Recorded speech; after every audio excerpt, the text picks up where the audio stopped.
മാങ്ങാച്ചാറിൻ്റെ റെസിപ്പിയാണ് കേട്ടോ. അപ്പോൾ ഇത് നമ്മൾ ഉപ്പിലിട്ട് വെച്ചതാണ്. ഇതിൻ്റെ റെസിപ്പി ഞാൻ താഴെ ഡിസ്ക്രിപ്ഷനിൽ കൊടുക്കാം, ഇതിൻ്റെ ഇൻഗ്രീഡിയൻസൊക്കെ. അപ്പോൾ നമ്മൾ എണ്ണ ചൂടാക്കാൻ വെച്ചിട്ടുണ്ട്. എണ്ണേൻ്റെ മേലെ നല്ല ചൂടായി വരുമ്പോഴത്തേക്കും കടുകും ഉലുവയിട്ട് ഒന്ന് പൊട്ടിക്കുക.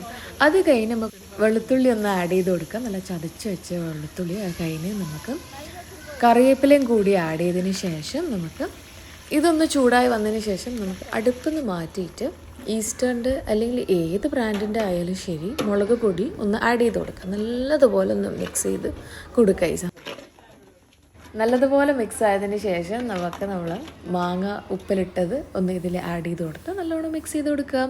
അപ്പോൾ നമ്മൾ മാങ്ങ അച്ചാർ is ready to be served.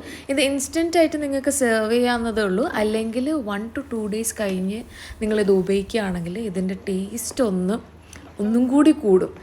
ഇതെങ്ങനെ ലാസ്റ്റിലേക്ക് നമുക്കൊരു കണ്ടെയ്നറിലാക്കിയിട്ട് ഉപയോഗിക്കാവുന്നതേ ഉള്ളൂ. ഈ വീഡിയോ നിങ്ങൾക്ക് യൂസ്ഫുൾ ഓർ ഇഷ്ടപ്പെട്ടാണെങ്കിൽ share with your friends and family.